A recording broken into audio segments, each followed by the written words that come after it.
Hello, good evening, and many thanks for joining us on The Insight tonight. My name is Eugene Ochieng. I trust you had a lovely day. Well, today on The Insight, we discuss on the Raila Ruto factor on the succession politics in 2022.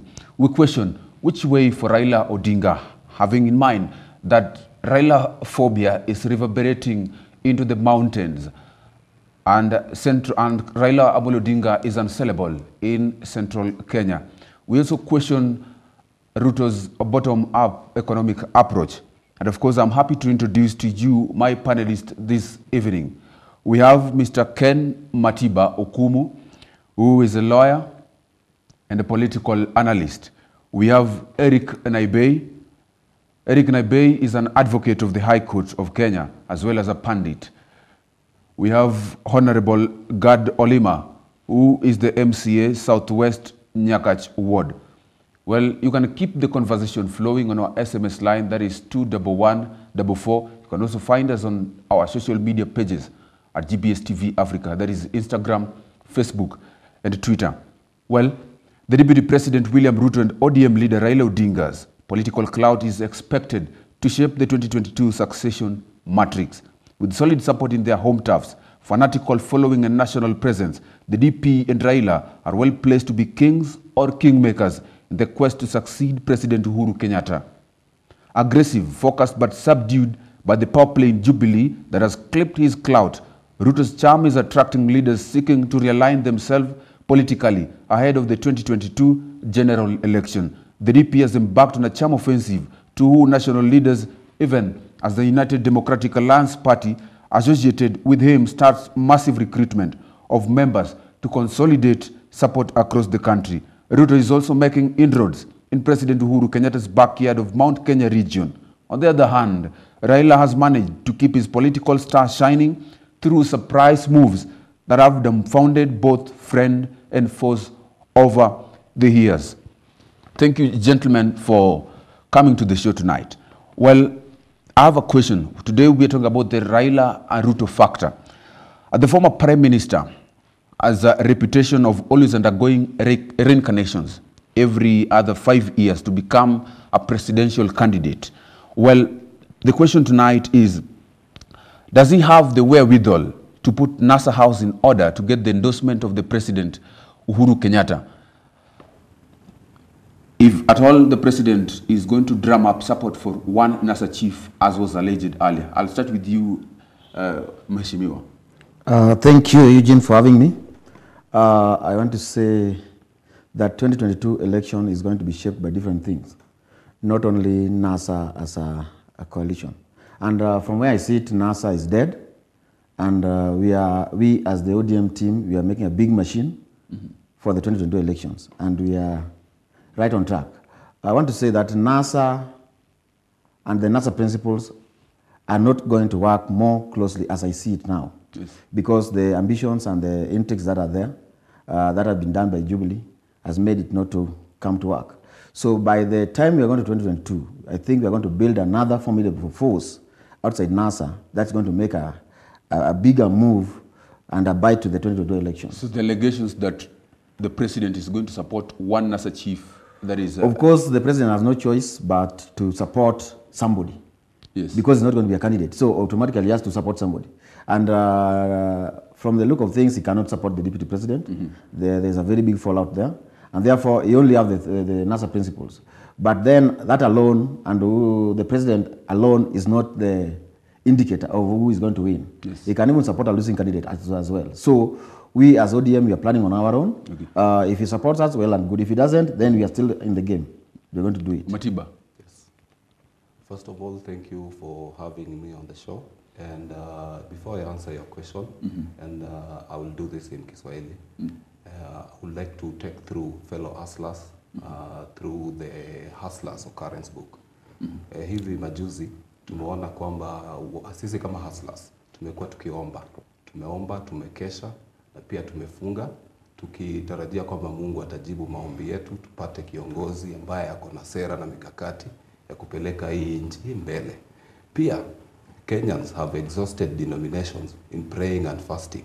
looking for a formula that will take this, will revive our economy and take this country to the next level, which is the bottom-up economy. Let me get this from Naibe. Mr. Naibe, what do you think about the NASA coalition itself? Because the president says that I will support, it's an allegation that he will support one NASA chief. What happens? Well, I want to agree with Mheshimiwa here that 2022 is likely to be different from what we had in 2017 and 2013. Yes. NASA is not likely to be in existence. We are likely to see a new political alliance, and we have seen signs. We have seen Jubilee and ODM of key officials having meetings recently, and I foresee a coalition coming out of that. Yes. And Raila's candidature is not going to be pegged on what the arrangement he had in 2017. That is the support of Mudavadi, the support of Kalonzo Musyoka and Wetangula. I don't think that is going to work.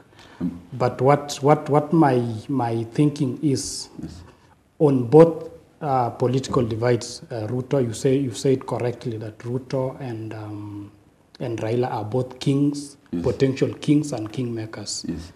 Ruto is likely to also come in using a different political entity that is currently UDA. And Raila, he might be in ODM, but the coalition is likely to be different. Okay, so Mheshimiwa ODM leader Raila Odinga at a funeral said that there's a mega political machine that is that they're working on, a political tsunami that is going to sweep away their opponents come 2022. What did he mean by this? And of course, as in his speech, he was against the bottom-up economic model. Ruto, what do you think about this? You see, all political parties are made to win or to take power. Yes. That is the bottom line of making a political party. Yes. And as you are aware, Eugene, a single party in Kenya alone cannot win an election. Right now, you must be in a coalition to win. Yes. Because Kenyan's politics is tribal and regional. Yes. So for you to be having a single party and you want to win, it's not possible. And that's what the party leader was saying, that he's going to make a machine. The machine is to bring more other people to support ODM, so that ODM, as with the coalition, takes the presidency come 2022. My party leader and me as well believe there's nothing like bottom-up economy. Because from the word go, what is bottom and what is up? Yes. Where do you come from? Yes. Any government in place, yes, and I believe Jubilee Government, which has been in place for the last 9 years, have had the opportunity to tell us the bottom-up economy, Deputy President being the number 2 in this government. To help anybody get anything in this country, yes, the government cannot give you anything for free, and therefore the only thing they can do is to give you the opportunity. That is like infrastructure, ability, so that you can get what you want. Yes. If you want to be a farmer, then the government gets to give you a road so that you can get your farm produce to the market. If you want to be healthy, the government gives you an hospital. And there's nothing like, we'll buy you wheelbarrows, so then you become rich. Yes. You can never be rich by being bought a wheelbarrow. Yes. Give us an opportunity. Yes. Tell us this is the position. Yes. You get the opportunity. If it's infrastructure, if it's roads, let them do roads. If it's electricity, let them do electricity. Because if electricity is not in a village, you can't put a kinyozi for the hustlers. So you just take the electricity, but don't tell us what you are going to do with the electricity, because the people know that when they get the electricity, I can do a kinyozi, I can do soda baridi, I can do all that. But then to tell us that you buy us a wheelbarrow, then we can be rich as you, it's nothing. Let's go back to the basics. Let the government do its part, infrastructure and opportunities. Let them create an environment that will allow people to venture in different opportunities and jobs so that they can grow. But there's nothing like we are going to facilitate you as an hustler to be rich tomorrow. Matiba, you have been pinched. Yeah, I've heard what he said, and I have no quarrel with part of what he said, except for the reason why Raila Amolo Odinga, and Raila Amolo Odinga has been on record for promising us tsunami and whatever view. From 1997, he has been pronouncing and promising us a tsunami. But do they see the light of the day? Never ever. Why? Because Raila Amolo Odinga believes in coalescing with other like-minded parties for the essence of grabbing power. His coalition making is not based on ideology. It's based on aligning ethnic kingpins to bring numbers in their political parties and grab power. And for his coalition with Jubilee, we all know. Who doesn't know among us that Jubilee is dead? The only visitor in Jerusalem who doesn't know that Jubilee is dead is the Raila Amolo Odinga, because you can see the defections from Mount Kenya. Recently, we had a defection from Wambushomba, who comes from Kiambu County, the women rep. Yes. And mark you, she was the founder member of Jubilee. Of Jubilee Kieleweke wing, Jubilee Kieleweke wing. Okay. That one cannot be wished away. And this indicates the mood on the ground. And as an elder, I can tell you that if you see a rat running from the house into the fire, you should know that whatever is chasing it is greater than the fire. You can see it started from the Kang'atwa's letter. He said the people on the ground do not favor or have nothing to do with the BBI. Recently, Kimani Wambushomba said his move was instigated and motivated by consultations by the people on the ground. Yes. So, what does this tell us all? This tells us that the time has reached for Uhuru Kenyatta to discover that the ground has shifted and it's supporting William Samoei Ruto. Okay, let me get this from Advocate Naibi. Well, we have heard that Ruto wishes to transform the political landscape of Kenya to an issue-based engagement from tribal politics. What do you think about this? Because Kenya is deeply polarized into ethnic lines. And what do you think about Ruto's agenda generally? Well, I think Ruto's agenda is good. Only that people perceive him not to be a believer of what he's saying, considering the time he has been in government from 2013. Now almost this is the 9th year. The bottom-up approach is something good, and you want to tell my colleague here, Mheshimiwa, even Raila believes in it. That is why he fought for devolution, for the entrenchment of devolution in the current constitution. Devolution means we take more funds to the people through the counties, and essentially we are empowering the lowest common mwananchi. That is what Ruto is now packaging afresh and now coming as a friend to the hustlers. I don't think it is out of place, and we have even seen the U.S. President Joe Biden recently talking about it, saying that the model he wants to approach is the bottom-up approach. Yeah, so what the challenge with Ruto, from where I sit, is he has been in government, especially the first 5 years when he was active. I don't think he's very sincere, but he might be successful in using that as a bait to get political support, and he has it already. Just to say something, see, it's important to note that the sincerity of something, and everything is weighed against the expectations. We have tried the trickle down economics. It has failed because we have so many people lacking jobs. We have people. We are in the midst of a crisis. People have lost livelihoods and jobs, even lives. And there is an urgent need to revive this economy.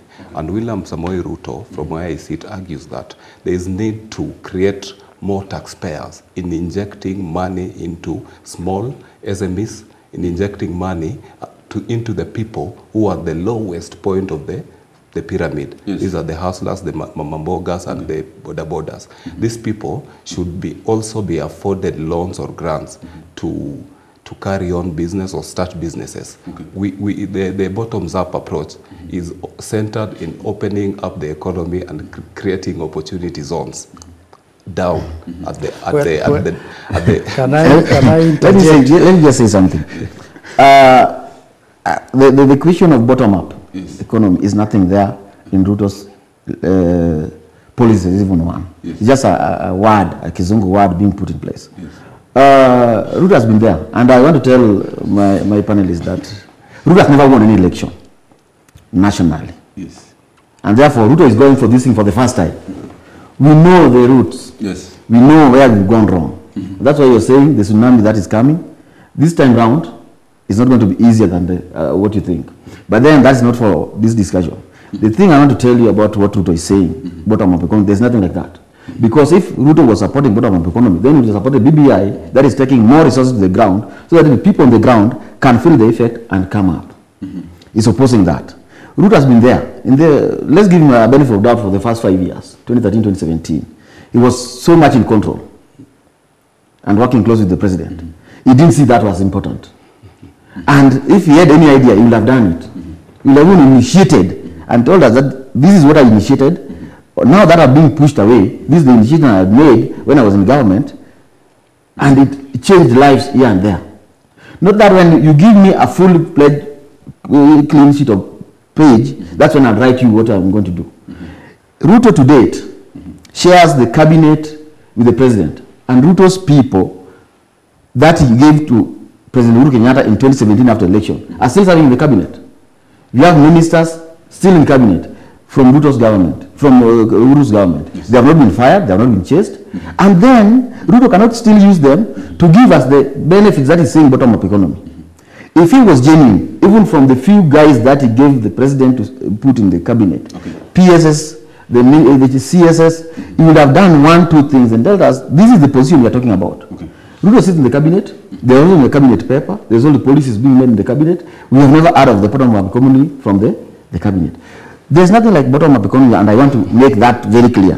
That every government doesn't give people handouts. The government gives people infrastructure and opportunity to grow. So you see an opportunity, you grab it. But you buy us wheelbarrows and tell us we'll be rich, is nowhere. Because even what you are going to carry in the wheelbarrow is not there. If somebody doesn't farm in the village, the guys with the wheelbarrow in Madare transporting sugarcane, avocado and bananas, we not have the bananas to transport here if somebody didn't go to the farm in the village. So before you buy a wheelbarrow, can we get the produce? And how do we get the produce from maybe Kisii, from Kiambu to town? There must be infrastructure. That is the key job of the government. Yes. So should let me just get this clearly from you, Mr. Naibe, what you think about this. Well, we have seen the president, Uhuru Kenyatta, support his handshake partner. What do you think becomes of the mountain politics? How can it be? Because we have seen on many occasions the Mount Kenya people from the Mount Kenya, that is the MPs, moving from Jubilee, then decamping from Jubilee to UDA. And we have seen none decamping from Jubilee to maybe ODM. What do you think generally that means to UDA, Jubilee, and ODM? Well, I think if the president chooses to support a NASA candidate, definitely he's going to give that candidate an upper hand in the competition. But I don't think it is going to guarantee success. We saw in 2002 when Moi decided to support KANU candidate Uhuru Kenyatta, and he failed. What might happen is it might weaken Ruto's base, which is now currently Rift Valley and Mount Kenya. But I don't think it is going to give the NASA candidate a direct ticket. But that issue will also depend on who the NASA candidate is. If it is Raila, I foresee a challenge whereby Mount Kenya bloc might not move with the president that way. If a compromise candidate, for instance, Musalia Mudavadi, is to be presented by both handshake partners, that one might change things. But for William Ruto, I think his support base might remain constant. Rift Valley, Mount Kenya, and I don't think that is going to be affected by any of these factors. Yes, Mr. Matiba, what do you think becomes of the political landscape of Kenya? Should the president support Raila Odinga? First of all, I think that coalition will not see the light of the day because, you know, a party does not belong to 3 or four people. Okay. Because this idea of the president and Raila Amolo Odinga coming together has been long coming ever since the day of the handshake. We saw all this idea was all this idea of handshake. There was a hidden agenda behind it, and history can tell us that we have seen. As he has just indicated, we have seen the previous presidents trying to plan succession politics, but they all end up failing because the people at the end of the day have the final say. What if the president changes his mind and supports the deputy president, William Ruto? That is welcomed because there are no permanent enemies and friends in politics. What do you think of that coalition and generally the political architecture of Kenya? How does it change? A coalition between William Samoei Ruto and the president. Yes, when the president supports him, should the president support him? Should the president support William Samoei Ruto? Yeah. That will be the winning formula. William Samoei Ruto will be declared the winner by 8 a.m. in the morning. What if he supports Raila and then the losing? The moment Uhuru Kenyatta, you know, the person Raila Amolo Odinga has been personified in some way in the Mount Kenya region. Yes. There is that perception that an ordinary voter in Mount Kenya cannot vote for Raila Amolo Odinga, and that one is very clear, and that one is in the public domain because you can see the defection. The president already declared that he is going to support one NASA coalition, who for obvious reason is Raila Amolo Odinga. Advocate Naibe says the supporter once the president supports a team, then they have an upper hand. But you think that? But it depends with if the president's backyard is still intact. Okay. William Samoei Ruto has made inroads in the Mount Kenya region. Mheshimiwa, you have a rejoinder. I just want to say that looking at 2022, yes, as usual, it has always been a two-horse race, but this time round, because of the intrigues and all that, we might have three competitors. Yes. I don't want to wish away the One Kenya Alliance, the Cerelac team that is coming up, because you see, they are neither here nor there. But then, at least they control some base. This brings us to a situation whereby we might have three people competing, and we might not get a 50+1 in the first shot. And therefore, we can even go for a rerun.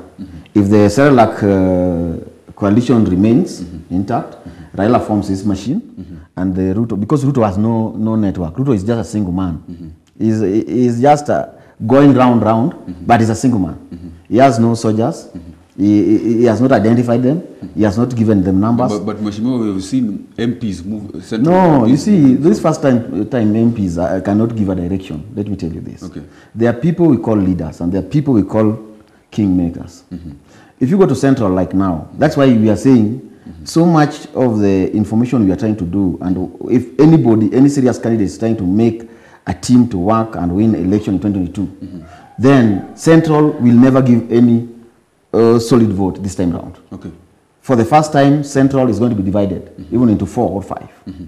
Because everybody wants to be a leader. Everybody wants to be the point man. Yes. So even in the Ruto's team, those who say they are Ruto's people, they are already fighting. Okay. If you look at the Moses Kuria, is fighting with the Irungu Kangata, there is Imani Chungwa, there is Ndindi Njoro. They don't want to believe somebody can be ahead of them. Okay. They all want to be leaders. So by the time Ruto will choose one against the other, there's going to be a break. Okay. So as at now, if you walk to Western, Ruto has no point man. He just have people following him. If you walk to maybe Eastern, Ruto has no point man. It's just people following. He has not made people to be leaders that can control a base.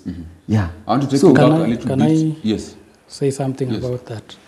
As much as we agree that Ruto doesn't have maybe representatives from regions, there is a perception that he has made inroads in almost every region or former provinces. Yes. And he has made an impression, especially among the young people. Those the group of voters born between 2000 and 2002. The ones that are going to vote for the first time. There is a way Ruto has created an impression and has connected. And that gives him, in my view, an upper hand. And his focus on, the way he alleges that he's focusing on the grassroots as opposed to forming political alliances might still give him an advantage, because forming a political alliance can even be done at the last minute, even 6 months before a general election. Raila Odinga, on the other hand, is so preoccupied with the handshake and maybe babysitting the BBI and trying to have the president's support to maintain the relationship. And I don't think he will get the time to undo what Ruto might have done in the grassroots. You can see the by-elections. Ruto is all over. He's fielding candidates in Western, Kisii. They are now in Kiambaa. The other day they were in Ukambani. They were in Coast. ODM, on the other hand, is so preoccupied in waiting for the president to give them endorsement. That is what I would say is the difference. You see, one thing we need to agree on. The handshake agreement between my party leader and the president was not brought in to give us the presidency. When the two sat down, they look at Kenya and what the Kenyans needed. So, and as I've said, anybody, even if the president decides to support whoever he supports, the Mount Kenya region will never be one until such a time when a prominent leader will come up and succeed President Uhuru Kenyatta from that position. So as of now, Mount Kenya will be divided. It will go either way. We can't streamline and say it's this direction. But then to say that my party leader is preoccupied babysitting BBI, the BBI is just but one of the things that is going to benefit Kenyans. But again, as a partner and as a principal in that BBI thing, he has to be part of it. He's not babysitting it. Why are you not saying the president is not babysitting it? The president is also there, babysitting the same. But what you are saying, let us have these people compete against the ideologies they are saying. Ruto has the opportunities and the time to do what he is telling us he's going to do. He's not, if Raila was saying the same, people can listen. But if Ruto is the one saying them and is already in the government for the last 9 years and he has not done the same, so how sure are we that he's going to do it? So from where I see it, I know by the time Ruto is ready and going to the ground for the presidential election. Before we go for a short break, you're talking about the machine that the Raila is and his team are making. What tsunami is this? What is this big machine that Mr. Matiba was saying that since 1997 they're still waiting for the tsunami? Is it by 1997 Matiba even did it? He was not even there. I was alive. You were alive, but you didn't know about what the tsunami was. But then the question is, the issue here is, we are going to remodel a coalition. That is going to encompass all Kenyans.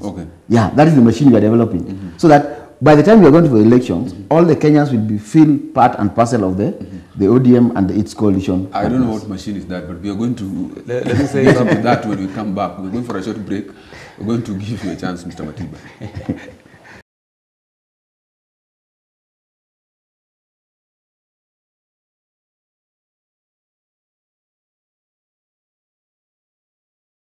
Ladies and gentlemen, welcome back to The Insight. If you're just joining us, then we're talking about the Raila-Ruto factor in the succession politics 2022. Well, you can keep the conversation going at our SMS line, that is 21144. You can also find us on our social media pages at Eugene Ochieng on Instagram, Facebook, and on Twitter. You can also do the same at GBS TV Africa. Find us on The Insight. Well, we're talking about the Raila-Ruto succession politics. And Matiba, you had a rejoinder, and of course, I've also heard you talking about Kazi.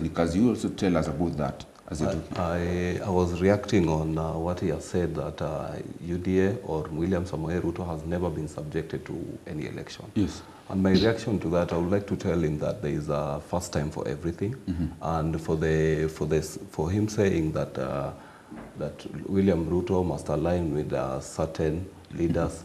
I also want to tell him that William Samoei Ruto does not manufacture politicians. If a certain politician doesn't want to work with William Samoei Ruto, he can rightfully do so, because politics is about interests. And once you have a common interest, you can converge, coalesce, and nothing stops you from making coalition or having partners in politics. Okay, Mr. Naibei, Yes. it is generally agreed that 2022 is a two-horse race. That is between Raila Odinga, the former Prime Minister, and the Deputy President, allegedly. Yes. But of course, what do you think is that maybe the threat that Ruto is posing to Raila's 2022 candidature? I think the threat that Ruto poses to Raila's candidature is that first he's young, he's energetic, both mentally and even health-wise. I can say he is better off. He has the energy. Number two, he has had a lot of time to campaign. Yes. Since the fallout in 2018 after the handshake, Ruto has literally been campaigning, sometimes in the name of fundraisings, Yes. church harambes, Okay. but most of the time he has been close to the common mananchi. And then he has demonstrated that he has the financial muscle to launch a presidential campaign. Of course, coupled with his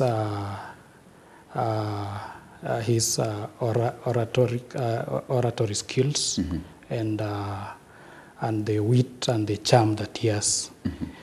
On the other hand, Raila is also a force. He has his solid base. He has supporters. He has people who support him whether he campaigns or not. Okay. And I think if he gets the support that he's expecting from the president, that is going to be a tough race. Okay. Yeah.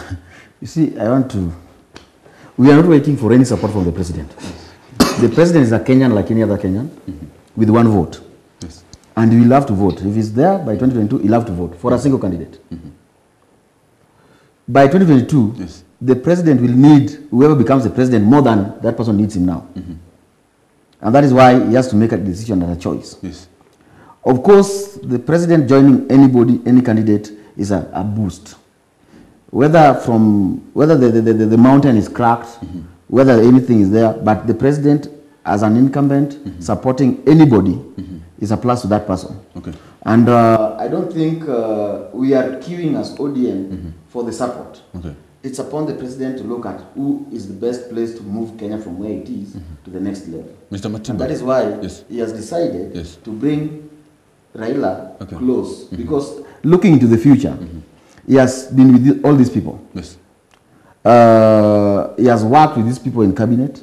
They were in cabinet, Kibaki's cabinet, all of them. Sure. Even the NASA principals, Yes. and even William Ruto, they were all in Kibaki's cabinet.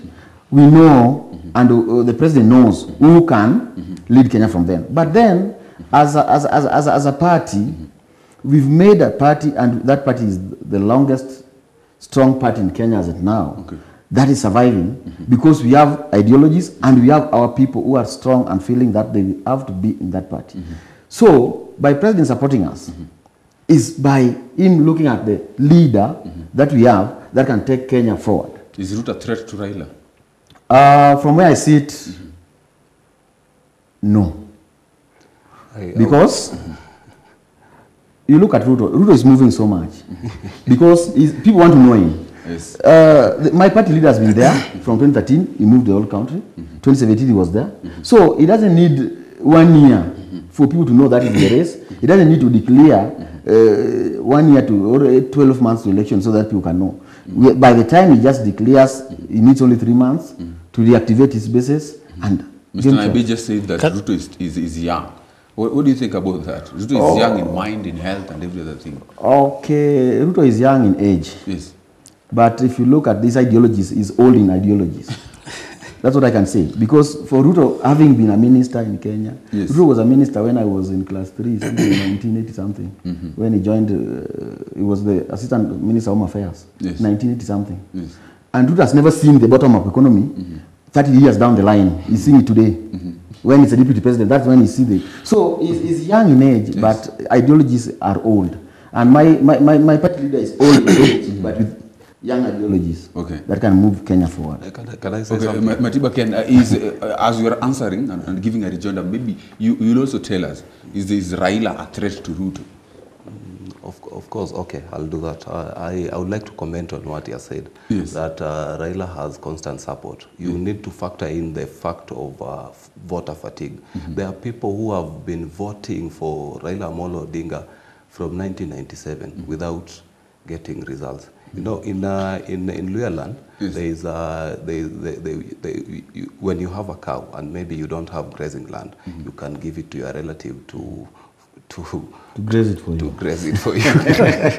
So, but this relative of yours must at least akulete ndama ama maziwa. Sasa watu kama wa Western Province tumepiga hiyo kura sana, kura ya Raila Amolo Odinga, lakini hakuna maziwa, hakuna ndama tunaletewa. Watu wamechoka na Raila Amolo Odinga. Na is not being sincere by telling us that Raila Amolo Odinga is not waiting for endorsement from the president. Oburu Odinga is on record saying that this time we have the system. No, okay. Just maybe if you could just answer the question: is Raila a threat to Ruto? Raila has never been a threat to anyone, because show me any election that Raila Amolo Odinga has won that Ruto has not been part of the team that Raila Amolo Odinga. In 2007, William Samoei Ruto was the Secretary General for ODM, who was very instrumental in getting the Nusumukate government. Were it not for William Samoei Ruto, we in 2007, Raila Amolo Odinga would have ended up maybe in 2002, Ruto supported Uhuru, and they failed. Of course, there are two variables in an election. Is either you win or you lose. So you don't but we have to, when there is consistency in failure, there comes voter fatigue. Because hauwezi shinda ukipiga kura na unapiga kura ya upinzani. Okay. Naibei, well, you have been watching the IEBC proceedings, the BBI proceedings, and that is at the Court of Appeal.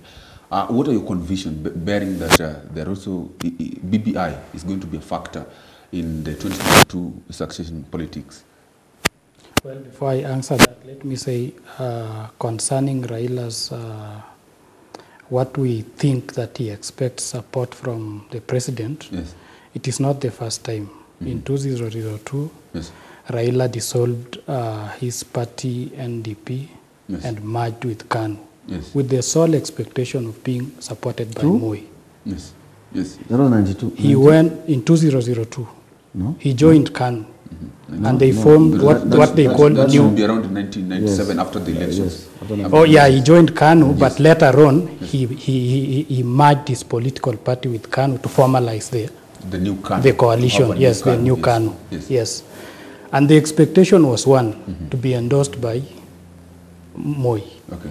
So we can't rule out the possibility that what he's doing currently is doing that because he expects to be endorsed. So it's, according to and it is a strategy. It is Jubilee. Yeah? ODM is going to dissolve, according to you. No, it might not dissolve, but the handshake, the way it has been coached from 2018, okay, seems to be a strategy towards 2022, and there is nothing wrong about that. About the BBI case, I think the proceedings are going on. We are likely to maybe to be given a judgment date tomorrow after the respondents have been heard. And my position is that whether or not the appeal will succeed, the political factors that affect 2022 are not going to change. We are still going to have Raila versus Ruto. And the benefits of BBI, if we are to go to a referendum, yes, will still be everybody between Raila and Ruto. Both of them will still want to gain from them. So in the event that the appeal fails, I think Ruto is going to gain mileage, definitely. But an appeal is also going to be lodged at the Supreme Court, and it is going to take time. So both sides are likely to challenge the Court of Appeal's decision to the Supreme Court, and we are likely to drag this up to maybe October or November. Okay. So I don't think it is going to affect anything about 2022.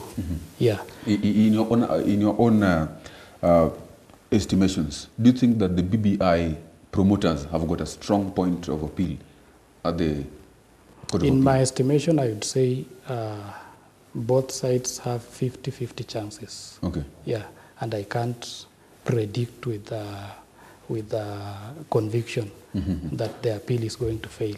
Mheshimiwa, why is it that your party leader, the former Prime Minister, Yes. is so much into BBI? What do you think about BBI? What if it failed to resuscitate? The first thing is that we as a party believe that BBI is for the good of Kenyans. Yes. Going forward, because of the massive resources that are, if you look at the amount left at Kilimo House, that's the Ministry for Agriculture in Nairobi, and you look at the money taken to the counties, while we say agriculture is devolved, why is still money being in Kilimo House? Health is devolved, so much is left at Afya House. So when we decide and we move in as a team and as a country that we take more resources to the ground, it's better for us. So I think we are supporting the BBI because of the benefits. Two, on what you've just asked me about BBI being resuscitated or not. Yes. I want to say that the High Court had very weighty issues. Some of them, we as laymen, we cannot interpret some of them fully. And as leaders, we just have to wait for the courts. Because we might think we are right, but then maybe somewhere we are wrong. But then I want to say that with what I've been following, and the submissions I've been seeing and following from the Court of Appeal, I think the appeal is we are going to win, because the strong points being put forward by the councils that we have. BBI is going to be back. How sure are you And in a scale is of going 1 to to be 10? on. Sorry? How sure are you in a scale of 1 to 10? I'm at 8. Yeah, for the winning. Okay. I'm at 8. Yes. Yeah. And the Reggae is going to come back. Okay. People are going to go to the... Matiba. Reggae has stopped long time ago. So the doubting Thomas of this world, like him, Wesh, you know, the High Court in its finding was very clear. And today, from the submissions from our able team led by Nelson Harvey, he was able to illustrate to the court that for it is permissible to make an alteration to the constitution, but you must give regard to the constituent's powers espoused in the Article 10 of the Constitution. There must be civic education, there must be public participation, there must be debate, and ultimately the referendum. If the whole process, you've been in Kenya, you jaingia Kenya leo hii, the whole, was there any civic participation, civic education? Was there any public participation? Yes. And mark you, where? First, the issue you are talking of public participation. Yes. We've been doing rallies to sensitize people on this thing. There's a that difference. Is public participation. No, a rally whereby politicians are chorusing a lot of things. You see, Matiba, what you need to know is that you might look at the big rallies attended by the principals, maybe my party leader, and then he doesn't know what an MCA like me do on the ground. Yes. Because ours are not on television, ours are not on everywhere. When they come, when the party leader comes, let's say from Kisumu County where I come from, he might hold only one rally for the Kisumu County. But then he'll leave everybody with a duty. The MPs will go to their constituencies, the MCAs will have to go to their wards. So if you say the public participation is not done, but then we have so many meetings at the ward level. What are we trying to do to those people? We are educating them and sensitizing them on the issues that are there in the BBI. Let me ask you a question. The only thing there was a rally which was supposed to be held in Rift Valley in Nakuru. Nakuru, yeah. It was never held. Yes. So the people from Nakuru County never had public participation. Yes. Now they are part of this nation. Just to ask you, if you look at the constitution, yeah. Is there a percentage of public participation that should be done for a constitution to be changed? The constitution is very clear that you do public participation. The percentage. Civic education, yes, is by printing the documents and presenting them to the people. That was done. It never happened. Do you have a copy of BBI? It was launched in Bomas. Copies were given to all the leaders that were called at Bomas. I've never received any copy. No, you don't want to receive. Like me as an individual, as an MCA, I was given 80 copies of BBI to take to the ground. How many Kenyans are in your ward? No, you see, that's what I'm telling you. If you talk of civic education and you talk of public participation, then you cannot say this is so much of public participation or this is so little of the public participation. What you have to know that the law was followed, that the public participation was done, we were on the ground. The documents were printed, people were given. Not every Kenyan, you can't print 50 million. Let me get this from Naibei. Yes. He's an advocate. Do you think that the law was followed in coming up with the BBI document? There are aspects of the High Court judgment that I agree with, including the position that there was no civic education and that public participation was not sufficient. The Constitution under Article 10 sets out what they call national values and principles of governance. And public participation has been put at the center stage of every governance process. And this BBI process was one of those things that was going to alter our constitutional architecture. We expected a lot of civic education and a lot of public participation. Public participation is not about going to a political rally and telling people that we are going to pass this BBI, this is a train that has already left, and that you have to jet in. Everybody must get into the train for him to enter Canaan. Public participation as envisaged under the Constitution and as interpreted by our courts in various judgments should be qualitative. We should be able to give people a chance of reading what we are proposing and giving feedback. BBI might have been popularized in the sense of making it a subject of discussion by politicians. But did we get feedback from the people in those rallies? I don't think we got feedback. Just to interject. I took part in writing a memorandum on behalf of my small community, the Sabot in Trans Nzoia. We gave a memorandum to BBI. When the report came, nothing was captured in that report that that confirms that they even received a memorandum. So I believe that the High Court was very right in concluding that public participation was not sufficient. Just to interject on what Wakili is saying. There was a secretariat that was going around. And Wakili, you're aware. I'm aware. That there was a secretariat formed, and they went all over the country. I'm aware. Leave alone the rallies. There was a secretariat and people were called, and it was advertised, and it was everywhere that we are going to the place, we are going to Kisumu, we are going to be here, so anybody's submission can bring. That was done. The same constitution you are quoting only demands that only 1 million Kenyans can petition for a referendum. Only 1 million. The constitution also going to be 40 million, 50 million plus. But then the constitution demands that only 1 million can petition for a change or for a referendum. And that is what the IBC is mandated to do. To just confirm that we are 1 million people have petitioned us that they need a referendum. So however much somebody is saying sufficient or insufficient, sufficient to who and to what extent? Because you might even have called all Kenyans, but 10% or even 5% didn't listen to what you were saying. Because even those rallies, some people just go there just to see the politicians. They don't listen. But then that's the task given to the people of the machinery like me, who's an MCA, now to go back in small town hall meetings and sensitize my people on what is the BBI is. And that is the role I'm given by my party. And my party leader comes and tells them that now we are living with this document here, with the MPs, with the MCS, to internalize with the people so that everybody can understand. So I don't want to delve so much into what the courts are going to say and what is there, but from the look of things, there might be politics in it as well. Yeah, because now it's a eat and a cold to some people, and therefore we can't rule politics out of it and manipulation. We just have to wait and see. Matiba, we have had... Just one thing. On the issue of 1 million votes, I think that is still a subject of 1 million signatures. It is a subject of discussion in the Court of Appeal, because the High Court said those signatures were not properly verified. So we can't say that because 1 million people signed to support the referendum, we can't say that that is enough public participation. And then the issue of people submitting memoranda. Once you collect views from people in form of proposals and memoranda, what do you do with those views? At least you give them feedback. Tell them that we considered what you said and this is the position that we have taken. The BBI Secretariat collected memoranda and views from almost all communities and interest groups in the country. But the report never gave feedback on how they treated or how they used that information. Instead, they made proposals which cannot even be attributed to any of the groups that presented the memoranda.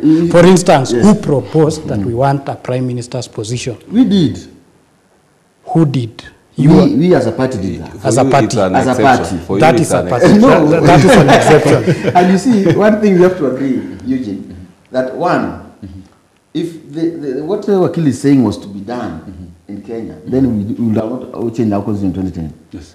Because even though in 2010, people gave proposals. Okay. Nobody went back and told them, you see, yours cannot be in the constitution. We saw that this one is better than yours. Yes. Nobody. Did you get any feedback? No. But in 2010, we went for referendum. Okay, 2010 was a culmination of a long process that started in 1998. We came to 2005, a referendum. Failed. Then we fought in 2007, 2008. And now, from that experience of 2008, So we saw the urgency. Were people giving back the feedback? It was clear what people wanted had become clear. Let me get this from Matiba. So for us to overturn that, we need a 10-year period, yes. There was a group of people who wanted a parliamentary system.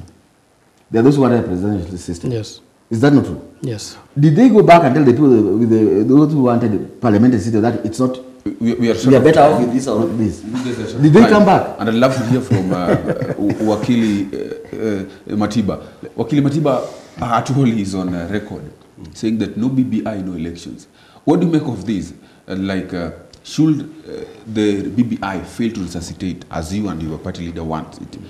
And we have some other people saying that no BBI, no elections. What happens when there is no elections? I don't know in what capacity Atwoli is talking, and I'm also aware that every market has a madman, but they don't speak on behalf of the market, the people at the market. There is no way. We okaying such remarks by Atwoli is okaying an idea whose time has gone. We already have an established order in this country, and Wakili here can tell you that there is a Hart Devlin report, and it says that it is the society that changes the law, and not the law that changes the society. Yes. Whatever ODM people are trying to do by forcing on us BBI and throwing a lot of dictation. What do you mean ODM? Okay, just go on. Just hold on, and you'll have time to react on that. Yes. Whatever ODM and maybe the Uhuru Kenyatta is trying to force BBI on this nation is not good, because as we have just discovered that there was no public participation, and mark you, important sectors like the church are opposing this. The human rights organizations are opposing this. You must know that there is a mischief somewhere if the church is opposing something. Okay, Mr. Naidee, let me ask you this question: Yes. Is the Ruto Raila? They have been known that in 2022 they are going to face each other. What if they decide to unite? Is the unity tenable? Is the coalition between Raila and Ruto tenable? As we end the show, just give us parting shot. I think Ruto-Raila merger is very tenable, and it is likely to shift and alter the political landscape of this country. In the event Ruto and Raila merge, I don't think there will be any other political formation that can compete with the two. But now the issue is that possibility is very low. Why? Ruto has been a deputy president for 2 terms. He wants to be a president. He's not likely to agree to deputize anybody else or to even take a lesser position like the prime minister's position as proposed in the BBI. Raila Odinga, on the other hand, feels that he has done enough for this country. He has sacrificed enough from being detained for 6 years, fighting for multi-party democracy politics in 1992, and even losing an election bitterly in 2013, 2017, and winning in 2007, but failing to be declared. He feels that this is the right time. So I don't think he's going to compromise this position and support a person like Ruto. That is why that one is not a possibility. Yes, Mr. Matiba. Yes. Well, the deputy president is on record prior to 2013 elections telling Kenyans that they're going to build 9 stadiums, they're going to do a lot of things that they had agreed, they had proposed in Yes. as a Jubilee government. It's now 10 years, almost 9 years after Jubilee has been in power. This has not happened. What do you make of that? Is it right for people to think that you are a party leader, that is the deputy president, is a liar? And do you think it will affect his 2022 presidential bid? I tend to think most Kenyans form a blind eye to what has been done in this nation. We have to give regards to the work has been done. According to infrastructure, they have seen roads in Nyanza under the Jubilee government. We have seen Huduma centers in every county, that is service delivery. Yes. And just to say something on the recent happenings in Kenya, we have seen some political class trying to say that there is need to postpone the election. I urge the president to create a conducive environment for the next general election, because a credible general election will guarantee political stability in this nation. And to say so, the constitution is very clear that in every second week of August, we must have a general election. Yes. And the constitution is also clear that where we can, on instances where we can postpone an election, if the nation is at the state of emergency, if we are at war, we are not at war. We are not at state of emergency. Mr. Okay, I just want to remind the panelists that Ruto is not a party leader anywhere. Ruto is a party leader of UDA. Ruto is a deputy party leader of Jubilee. And by the time he feels like running for the presidency, he needs to resign from Jubilee and take his party. And that needs him to be there by 6 months before. So we are waiting for his resignation if he wants to run for the presidency. Because the ticket of Jubilee is not with Ruto. So if he wants to go for the presidency, he has to resign. So we are waiting for the resignation. Ruto was elected on the joint ticket with the Uhuru Kenyatta. There was no Jubilee coalition. Jubilee was a party. On what basis will he be resigning? I think you know that very well that Jubilee was a party, not a coalition. As I finish, Eugene, I want to say that this time around, the machine we are making as an ODM with the party leader Raila Machine is going to sweep. I don't want to compete with UDA. I think more of One Kenya Alliance, the Serelak party, the Serelak coalition, is a competitor, but not the UDA, because I know Ruto will not agree to resign from government before 2022. So we are ready for the elections. We are mapping up the country, and we are not late as you think. Ruto is not known anywhere. He's trying to be known as a presidential candidate. Last question. Is by Ruto not maybe resigning 6 months before election, is that going to affect the Jubilee ODM merger? No, Jubilee is dead. Jubilee is dead. Why form a coalition? There's no coalition in it. You see, we are just trying to push the Ruto out so that it come with a new you need to form a coalition based on agenda. Based on an agenda, because you can't form a coalition to stop someone from being a president. Thank you so much, gentlemen. Tell us what your agenda is. So we end the show from this point. Thank you so much, gentlemen, for coming to the show, for honoring my invite.